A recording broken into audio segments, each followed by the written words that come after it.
Hello, I'm Dr. Syed Umar. I'm a psychiatrist. I'm attached to an institute called PhD Institute of Medical Science and Research. Next few minutes, we'll discuss about an important topic. It's about depression. I think you all heard about this word depression. Now, depression is commonly discussed and spoken by all of us, is it? None of us would have ever unheard of this term, depression. But actually, depressive disorder is a very important diagnosis. We just think if a person is crying, he has depression. If a person is laughing, he doesn't have depression. But actually, it is not like that. Next few minutes, I am going to share some important practical clinical aspects which will be really helpful not only in say theory or in your professional life. It will be very useful in your practical life. Hope it serves the purpose. So before starting, I would like to ask, what is the difference between mind and brain? We all know brain, is it? Brain, where is brain? We just show like this. Where is heart? We show like this. But if I ask you where is brain, most of us will point our fingers towards the head. Suppose if I am very tensed, where does my hand go? It goes to my head. Suppose if I am very anxious, suppose if I am going to tell you it's going to be an earthquake here, what will your natural thought will be and where will your hand go? It will go to your chest because you will be very anxious. So does it mean that your mind is in the head or is your mind is in your heart? No.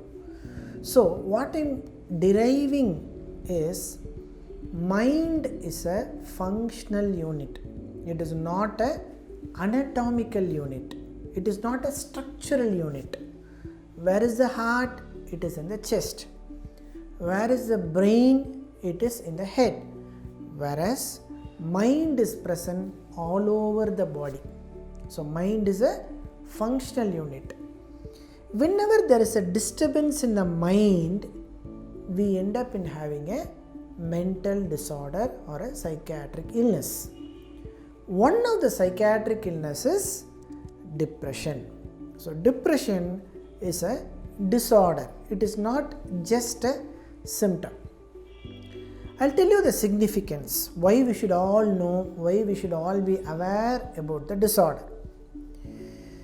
See, there was a recent study which showed that 1 in 7 Indians are affected by a mental disorder. So 1 in 7, that means suppose if you are 7 around, that means 1 may have a mental disorder. So it's so much common, and one of the commonest psychiatric disorder is depressive episode. There was a recent study by World Health Organization. We all are aware, is it? World Health Organization is the ultimate health organization in the world. Now the result is alarming. 264 million throughout the world has this depressive episode. 264 millions means what? It is around crores. 26 crores have got this disorder. And you know why this is important? It is not only numbers. In fact, this is one of the leading cause of disability worldwide, and this is one of the important cause of global burden. In fact, one important cause of suicide is depression. Now, when we hear about this word suicide, we are a little anxious, is it? It's a real thing. Suicide is a term where a person plans to kill himself. So, one of the common reason for this behavior is depressive episode. So, this is the background. So, depressive episode or depression is a very important diagnosis, and we should know in and about this. We need not know everything, but we should know certain basic stuff. To start with, there are few terms: depressed mood and depression.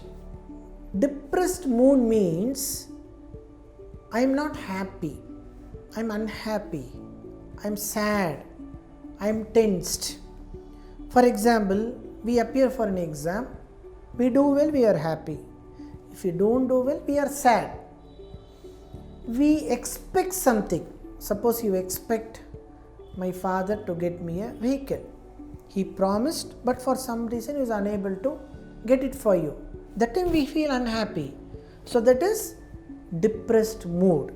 So that is just a state of emotion.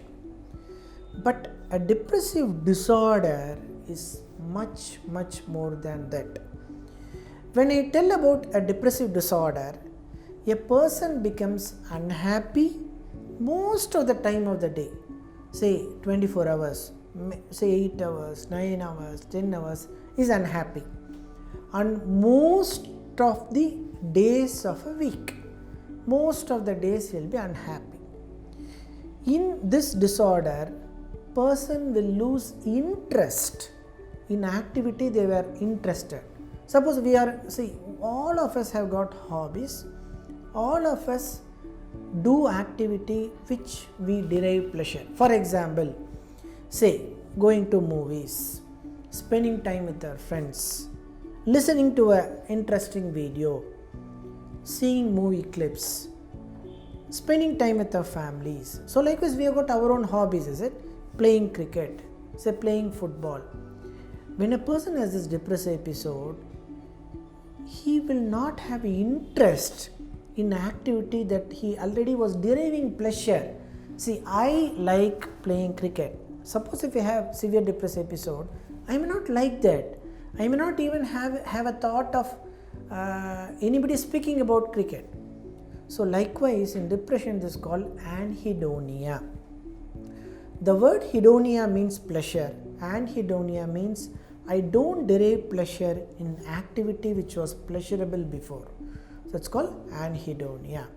So I may be unhappy, sad when I have depression. I may have anhedonia. And third important symptom in depression is I will have severe fatigability, as though that people have beaten me. This is an important symptom. That is because suppose this is very common in female gender. Suppose if a girl or a housewife do have this fatigability, she will look normal or he will look normal physically, but he will not have energy to do things. So what will people around think? They'll think that he is physically normal but is not doing anything. That will add frustration to the patient.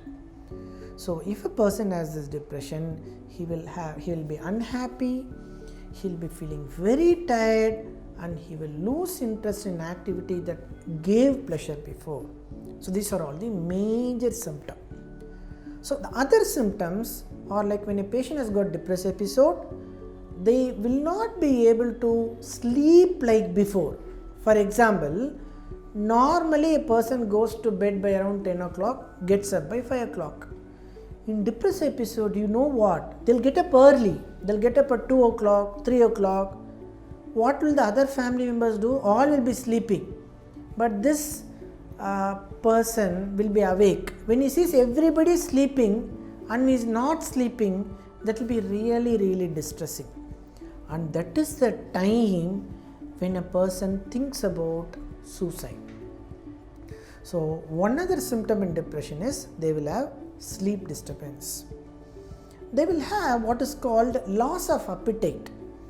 Usually we feel hungry, go and take food. But here he will not feel hungry at all. In fact, if the family members force him or if the friends force him to take food, he'll go and take food. So there will not be any appetite. In fact, whatever work he does, the confidence will come down, the interest will come down, his self-esteem will come down. See, I am a doctor, I should be confident of treating my patient. Suppose if a person is a lawyer, he should be confident enough to be in a court and argue for his client. So likewise, we should have a good self-esteem, then only we can do justice. But if a person who's got depressive episode, they will lose the self-esteem. Their self-esteem is the esteem or the pride that I have towards myself, the respect I have towards myself. So that will come down if a person has depressive episode. They will feel guilty. That means whatever happens around, suppose if my neighbor gets sick, my family members get sick, if some bad things happen, a person who's got depressive episode will think it is because of me, it is because of my fault, wrong things are happening around. So these are all some of the symptoms, and one of the very, very important symptom of depression is suicide. Suicide means what? A person plans and attempts and completes killing himself. See, nobody wants that. Is it? Nobody prays to God. Nobody wants to kill ourselves. But in this deadly disorder, out of control, the person will have either a suicidal idea, that means he'll be thinking how to kill myself. The person may attempt, that means he may attempt killing himself, and if he succeeds, he may even complete suicide. So that is why this topic is very, very important. This can happen to any one of us. It can happen to me, it can happen to you, but it should not. But if we look at the alarming prevalence, it can happen to any one of us. So to save ourselves and to save our friends and dears and nears, we should know what depressive episode is. Okay, now let me ask you, why does this happen? A person is happy, jolly, enjoying music, watching a television, just roaming around, driving around. Suddenly he doesn't sleep, suddenly he doesn't take food, is not interested, self-esteem has come down, guilt feeling, and ends up killing himself. Why does this happen? What is the etiology behind that? There is no single etiology. It could be genetic. Suppose if a person's family members has got this episode, there is a chance that he also may have. Second, if there is lots of stress around, we are all humans, is it? We can handle only some amount of stress. But if there are lots of stress which I am unable to handle, so there are two types of stress. If I am able to handle a stress, it is called eustress. If I am unable to handle a stress, it is distress. If I am able to handle, it's eustress. If I am unable to, it becomes a distress. Suppose there are lots of distress around, then a person can go in for a depressive episode. The third is coping mechanism. Though there are lots of stress around me, but I should be able to adjust with that. Usually a person has depressive episode when all three occurs. There is a genetic risk, lots of stress around, but I am unable to handle that. When all these three things come together, it ends up in what is called a depressive episode. So this is something about etiology. That means what? Why this depression happens to an individual person. Okay, suppose if a person has got depressive episode, can it be treated? It can be. There are lots of psychiatric disorders, 485 disorders, and one of the disorders which I and most of the psychiatrists will say is that depressive episode is a treatable condition. We can easily make the person 100% as like before within few weeks. So for that, what should be done? A person should know that is not normal. The family member should know that this person is not normal, and he should be brought to the consultant and should be brought to the psychiatrist. In that case, definitely we can help. So don't be panicky, 100% this is treatable. commonly, there are some exceptions, but most of them do recover, provided it is brought early and brought to the right person.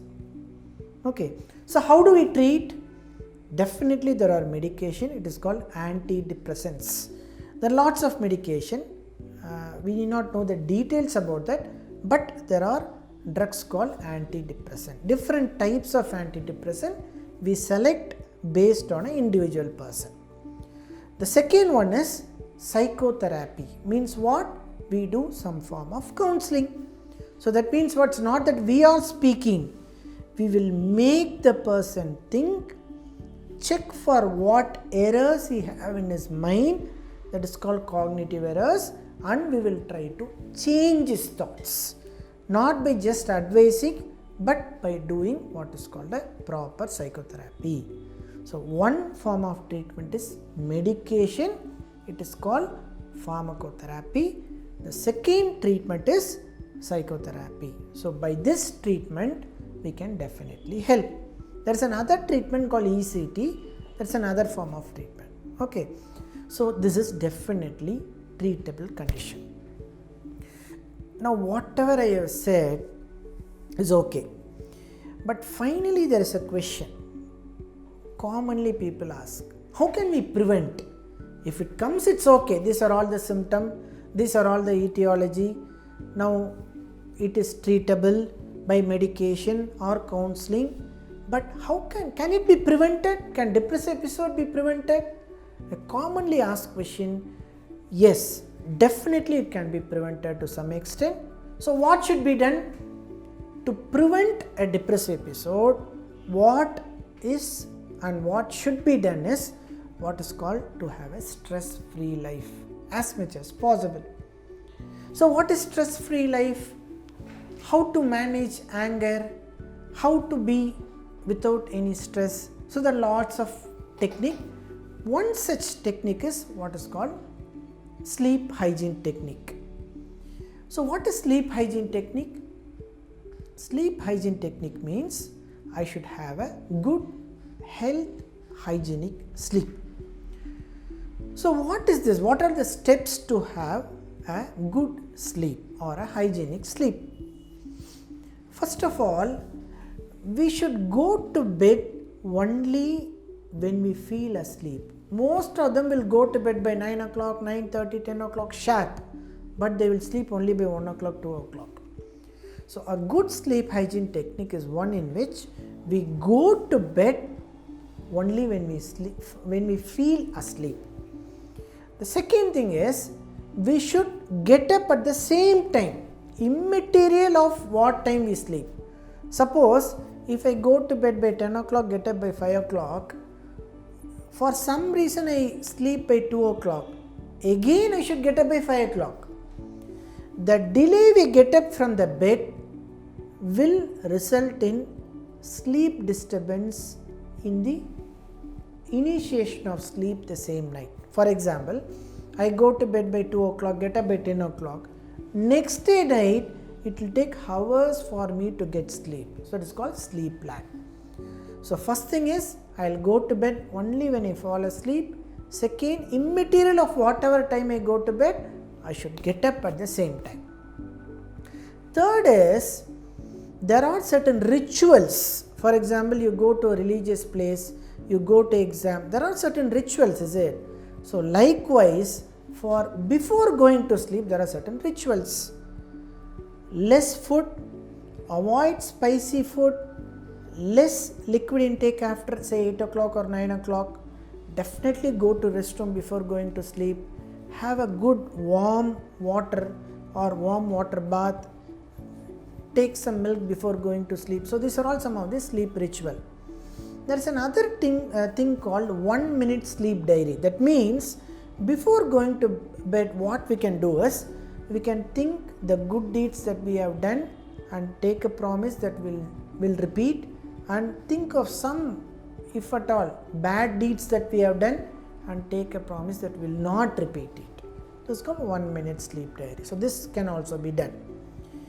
Other thing is a relaxation exercise, preferably morning, going for a walk, jogging, yoga, meditation, relaxation exercise. So this will actually improve our sleep. During sleep, what we should do?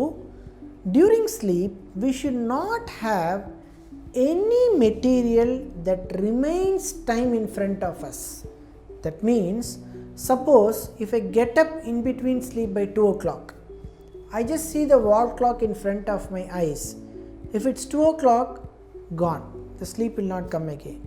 If I have my alarm nearby, if I have my mobile nearby, I just keep watching it, sleep will not come. So, whatever material that remains us about the time, a wall clock, a mobile, or as a alarm should be at a distance from us, preferably wall clock behind our head. So that is an important thing. Suppose what to do if I get up from sleep and sleep doesn't come? Get out of the room. Come to the nearby room but with lights off. So these are all some of the sleep hygiene technique. So this is an important thing to prevent depressive episode. Likewise, to reduce stress, time management, that's an important thing. We should be able to do everything at an appropriate time. So if we do all these things, definitely we can prevent depression. So likewise, avoid certain things which will make us to be distressed. Suppose if you take an assignment, you think that you can't handle, then don't go on persisting with it. So even if we are able to postpone or reduce the number of distressing events, we can definitely prevent depression. Thank you, and I'm happy to be sharing my thoughts with you. Thank you. All the best.